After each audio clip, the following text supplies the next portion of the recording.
Good morning students. आज हम लोग बात करेंगे MA political science MA final year में चलने वाले 5वें प्रश्न पत्र में राजनीतिक संस्कृति के बारे में कि पॉलिटिकल कल्चर क्या है। और पॉलिटिकल कल्चर और राजनीतिक, जैसे हमने पूर्व की वीडियो में बात करी राजनीतिक समाजीकरण के बारे में, तो राजनीतिक समाजीकरण और राजनीतिक संस्कृति दोनों जुड़ी हुई अवधारणाएं हैं।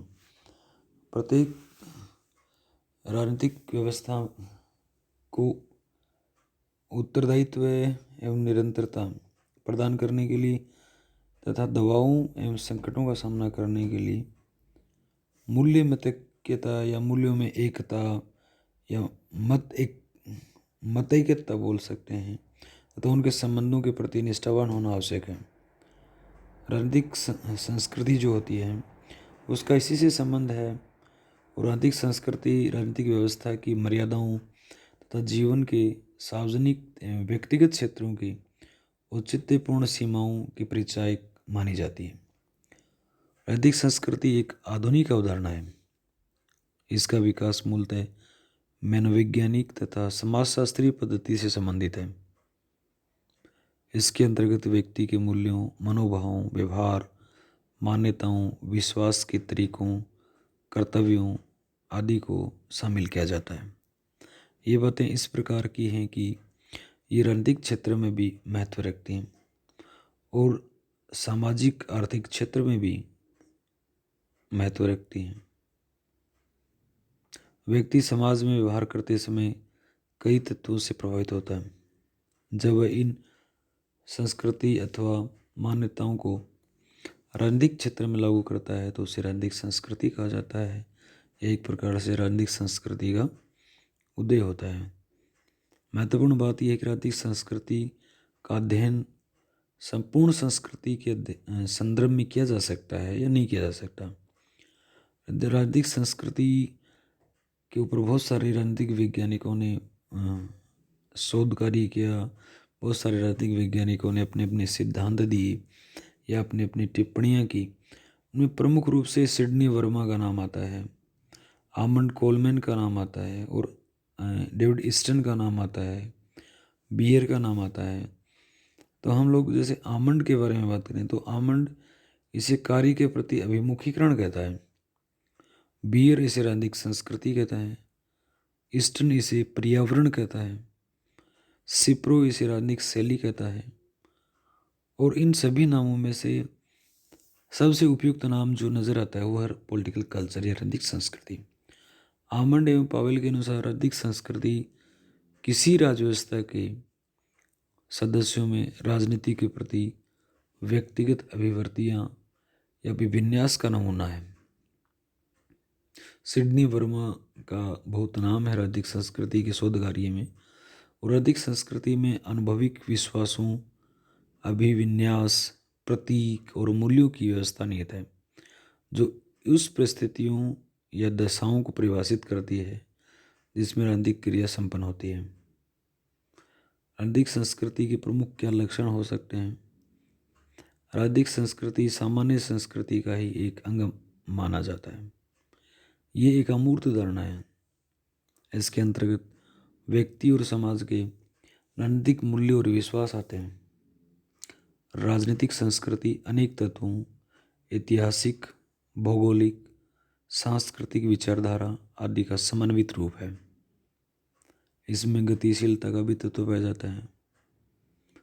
इसके अलावा राजनीतिक संस्कृति की 3 प्रमुख विशेषताएं पाई जाती हैं। राजनीतिक संस्कृति का सर्वाधिक महत्वपूर्ण लक्षण राजनीतिक समाज के व्यक्तियों की अनुभविक आस्थाओं या विश्वास से है। इसी के आधार पर शासकों और शासितों के पारस्परिक संबंधों का नियमन होता है। ये एक लक्षण आधारभूत लक्षण है क्योंकि राजनीतिक व्यवस्था का संचालन इसी से प्रभावित और नियमित होता है। राजनीतिक संस्कृति का प्रमुख जो लक्षण है वह व्यक्तियों और संपूर्ण समाज के लिए मूल्य अभिरुचियाँ।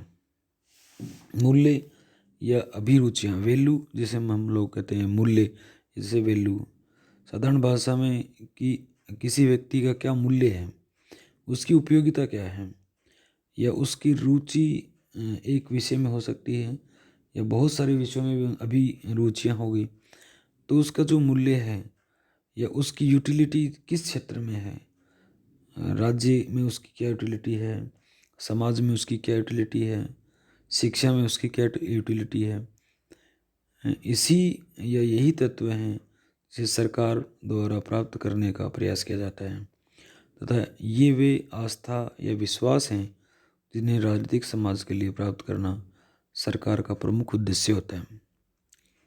प्रभावी अनुक्रियाएं राजनीतिक संस्कृति की तीसरी प्रमुख विशेषता है, जिसमें यह स्पष्ट होता है कि किसी देश के राजनीतिक संस्थाओं, प्रक्रियाओं तथा प्रतीकों के संबंध में जनता किस प्रकार का भाव रखती है। ये प्रभावी अनुक्रियाएं राजनीतिक संस्कृति को नया रूप प्रदान करती हैं। और यहाँ पे सिडनी वर्बा जो है, उसने राजनीतिक संस्कृति या भारतीय राजनीतिक संस्कृति को सिविक कल्चर का, उन्होंने कहा भारत के अंदर तीनों प्रकार की संस्कृतियाँ पाई जाती हैं। जैसे यहाँ राजनीति के प्रति जागरूक लोग भी हैं, यहाँ राजनीति के प्रति कभी राजनीति के प्रति उत्सुक होते हैं, कभी राजनीति से बिल्कुल विमुख हो जाते हैं। तो बीच में या बीच के पायदान पे खड़े लोग भी हैं, और तीसरे जिन्हें राजनीति से किसी प्रकार का कोई संबंध नहीं है, वे भी यहाँ हैं। तो तीनों प्रकार की संस्कृतियाँ भारत में, इसे सिविक कल्चर का नाम दिया उन्होंने। राजनीतिक संस्कृति के जो परिवर्ते हैं या जो नियामक हैं, आमंड तथा कोलमैन ने राजनीतिक संस्कृति को व्यक्ति के योगदान के संबंध में विश्लेषण करते हुए ये जानने का प्रयास किया है कि व्यक्ति को राजनीतिक संस्कृति के संबंध में किन तत्वों की जानकारी होती है, जिसके कारण वह राजनीतिक संस्कृति में भागीदारी करता है। उसके द्वारा इस बात को भी जानने का प्रयास किया जाता है कि व्यक्ति अपने निजी तथा सामूहिक अधिकारों के प्रति कितना जागरूक है। इस संबंध में आमंड पावेल ने 3 बातें या 3 तत्व निर्धारित किए जिन्हें राजनीतिक संस्कृति में परिवर्ते कहा जाता है। ज्ञानात्मक अभिमुखीकरण। ज्ञानात्मक अभिमुखीकरण व्यक्ति को अपने व्यक्तिपरक हितों के माध्यम से राजनीतिक संस्कृति में भाग लेने के लिए तैयार करते हैं। इसका अर्थ है कि समाज में रहते हुए भी व्यक्ति राजनीतिक प्रक्रियाओं और संस्थाओं के बारे में थोड़ा बहुत ज्ञान तो रखता ही है। इस ज्ञान के माध्यम से वह अपने हितों को राजनीतिक व्यवहार के माध्यम से प्राप्त करने का प्रयास करता है। ये ज्ञान सही भी हो सकता है और गलत भी हो सकता है। दोनों ही अवस्थाओं में वह व्यक्ति के राजनीतिक व्यवहार को नियमित करता है। दूसरा उन्होंने माना भावात्मक अभिमुखीकरण। इसका संबंध व्यक्ति के उन भावनाओं से है जिनके कारण वह राजनीतिक गतिविधियों से लगाव, अलगाव, पसंदगी, नापसंदगी रखने लग जाता है। इसी के कारण वह राजनीतिक प्रक्रिया का सहभागी बनता है या उससे अलग रहता है। इन कार्यों में व्यक्ति की भावनाएं महत्वपूर्ण निर्धारक होती हैं। तीसरा मानता है मूल्यात्मक अभिमुखीकरण। व्यक्ति के राजनीतिक व्यवहार का नियमन व्यक्ति के मूल्यात्मक अभिमुखीकरण से होता है कि कौन से मूल्य उचित या अनुचित हैं, या हितकर हैं या अहितकर हैं। इसी के आधार पर वह राजनीति में भाग लेने या न लेने का निर्णय करता है। राजनीतिक संस्कृति के आधार या निर्धारक क्या हो सकते हैं? किसी राजनीतिक व्यवस्था में राजनीतिक संस्कृति का निर्माण किस प्रकार होता है तथा किन मूल आधार पर इसकी प्रकृति का निर्धारण होता है?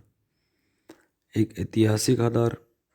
राजनीतिक संस्कृति के निर्माण में ऐतिहासिक तत्वों का महत्वपूर्ण स्थान होता है, क्योंकि इतिहास ही वह नींव है जिस पर किसी देश का संपूर्ण ढांचा अवस्थित होता है।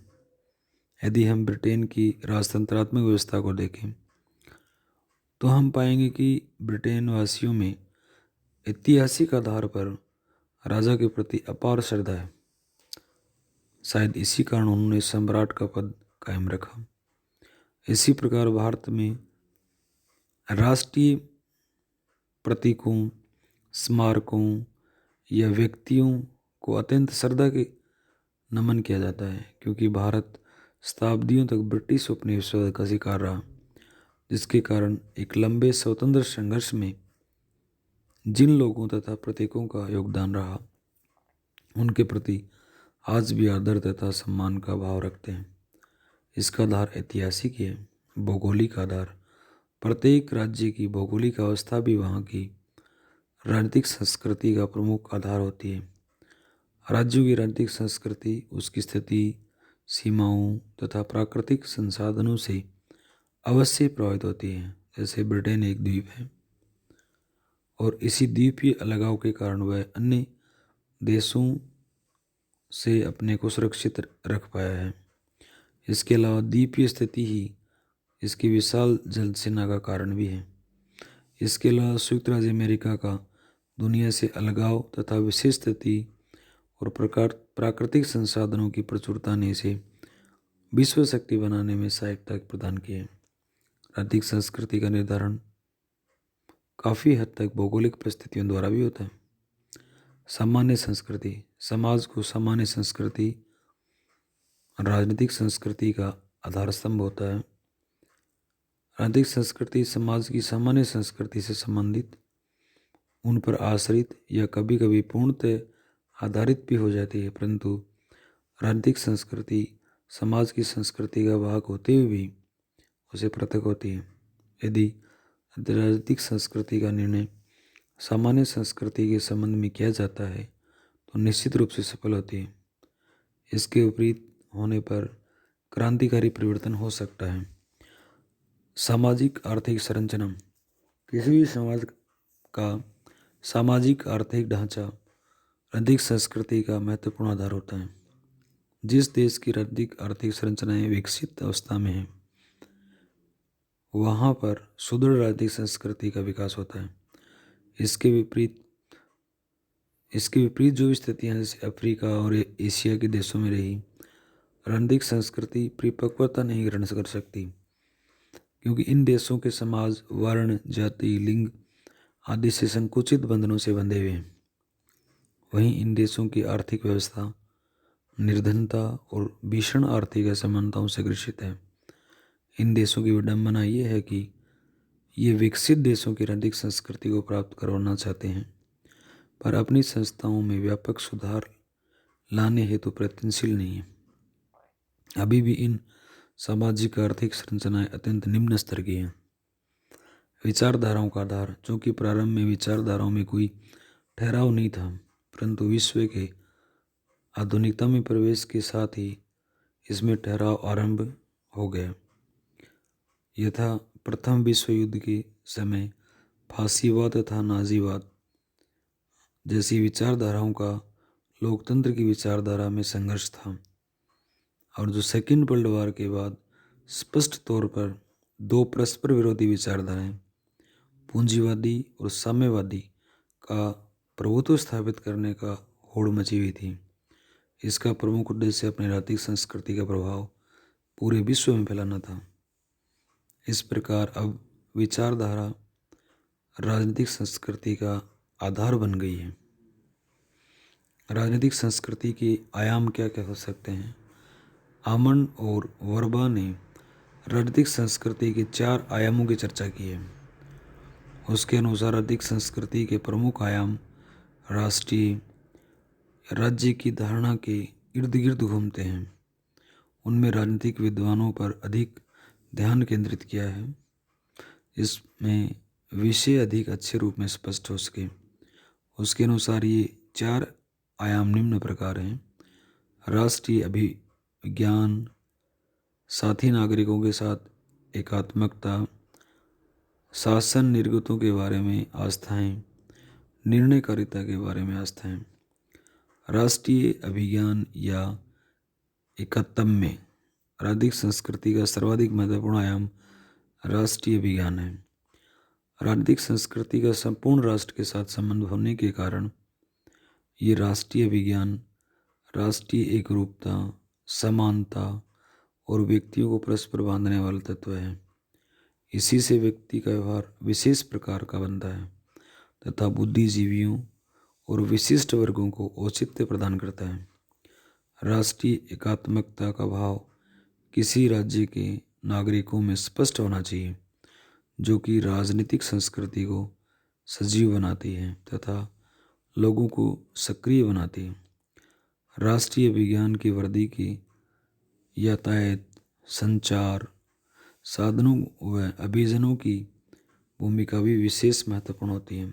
साथ ही नागरिकों के साथ एकात्मकता राजनीतिक संस्कृति की प्रथम आयाम की व्यवहारिकता इस बात पर आधारित है कि किसी समाज के सदस्य अपने साथी नागरिकों के बारे में किस प्रकार के मत रखते हैं, उनके प्रति किस प्रकार का विश्वास है, कैसी आस्था रखते हैं। जिस राजनीतिक व्यवस्था के नागरिक सब प्रकार की भिन्नता जातीय, भाषाई, धार्मिक और सांस्कृतिक रखते हुए भी एक दूसरे के सहयोगी बनकर रहते हैं, तो वह इस बात का प्रमाण है कि राजनीतिक संस्कृति के विखंडनकारी प्रवृत्तियां विद्यमान नहीं हैं। इस प्रकार राजनीतिक व्यवहार के पूरा समुदाय संकीर्णताओं से ऊपर उठकर राजनीति में सक्रिय रहते हैं। शासन निर्गतों के बारे में आस्थाएं। सरकार के बारे में व्यक्तियों के विचारों का निर्माण उनके द्वारा व्यक्ति के लिए किए गए कार्यों पर निर्भर करता है। हर व्यक्ति सरकार से कुछ कामों की अपेक्षा रखता है। राजनीतिक संस्कृति के प्रथम दो आयामों को ठोसता उपलब्ध कराने में इस बात का बहुत महत्व है कि जनता सरकार द्वारा किए जाने वाले कार्यों के संबंध में आश्वस्त है या निराश है। कोई भी सरकार सभी नागरिकों की मांगों को संतुष्ट नहीं कर सकती। फिर भी अधिकांश लोगों की मांगों को उचित ढंग से निराकरण हो तो राजनीतिक संस्कृति पर विघटनकारी तत्वों का प्रभाव कम हो जाता है। ऐसी राजनीतिक संस्कृति सबको एक सूत्र में पिरोकर राष्ट्रीय एकात्मकता स्थापित करने में सहायक होती है। निर्णयकारिता के बारे में आस्थाएं। प्रत्येक समाज में राजनीतिक संस्कृति कुछ ही व्यक्तियों द्वारा लिए जाते हैं। लोकतांत्रिक व्यवस्था में इन निर्णयकर्ताओं की दो विशेषताएं होती हैं। निर्णय करने वाले जनता से ही चुनकर भेजे जाते हैं। अपने प्रत्येक निर्णय के संबंध में वे जनता के प्रति उत्तरदायी होते हैं। इससे जनता का राजनीतिक व्यवस्था में आस्था बनी रहती है तथा व्यवस्था का वैधीकरण हो जाता है। वह जनता स्वयं को शासन या अभिन्न अंग समझती है। वह राजनीतिक संस्कृति को लोकतांत्रिक बनाती है। राजनीतिक संस्कृति के जो प्रकार हैं उनके बारे में हम लोग चर्चा करें तो एक तो विशुद्ध संस्कृति, दूसरी मिश्रित संस्कृति। विशुद्ध संस्कृति में हम तीन प्रकार से बांट सकते हैं। एक संकीर्ण है, एक प्रजाभावी है, एक सहभागी है। और मिश्रित संस्कृति संकीर्ण प्रजाभावी, प्रजाभावी सहभागी, संकीर्ण सहभागी और नागरिक संस्कृति। राजनीतिक संस्कृति का जो विशुद्ध रूप है इसके अंतर्गत तीन प्रकार की संस्कृतियां शामिल हैं। पहली संस्कृति है संकुचित। ये संस्कृति प्राय परंपरागत तथा सरल समाजों में पाई जाती है। इसमें राजनीतिक व्यवस्था के भीतर व्यक्तियों की वस्तुओं के प्रति अभिविन्यास काफ़ी दुर्बल होते हैं। वे अपने आप को स्थानीय, ग्रामीण तथा क्षेत्रीय स्तर की तक ही सीमित रखते हैं। राष्ट्रीय राजनीतिक संस्थाओं और राष्ट्रीय प्रश्नों से सकारात्मक रूप से जुड़ने का प्रयास नहीं करते। वे मानते हैं कि वे इस योग्य नहीं हैं। इसमें भूमिकाओं का विशेषीकरण का अभाव पाया जाता है तथा श्रमिकों का विविधीकरण पाया जाता है। व्यक्ति धार्मिक, राजनीतिक, आर्थिक भूमिकाओं के साथ निभाता है। दूसरा प्रजाभावी संस्कृति। इस प्रकार की संस्कृति में नागरिक राजनीतिक व्यवस्था तथा उसके निर्गतों के बारे में पूर्णतः अवगत होते हैं तथा उसका समर्थन या विरोध भी करते हैं, परंतु वे राजनीतिक व्यवस्था में निवेश या मांगों को बहुत कम प्रभावित कर पाते हैं। सहभागी संस्कृति। इस प्रकार की संस्कृति में नागरिक राजनीतिक वस्तुओं के संबंध में अधिक अवगत होते हैं तथा राजनीतिक दृष्टि से सभी नागरिक सक्रिय भूमिका निभाते हैं। इस प्रकार की संस्कृति प्राय विकसित समाजों में पाई जाती है। इसके अतिरिक्त राजनीतिक संस्कृति के मिश्रित रूप ही अधिक पाए जाते हैं, क्योंकि विशुद्ध संस्कृतियाँ बहुत कम पाई जाती हैं।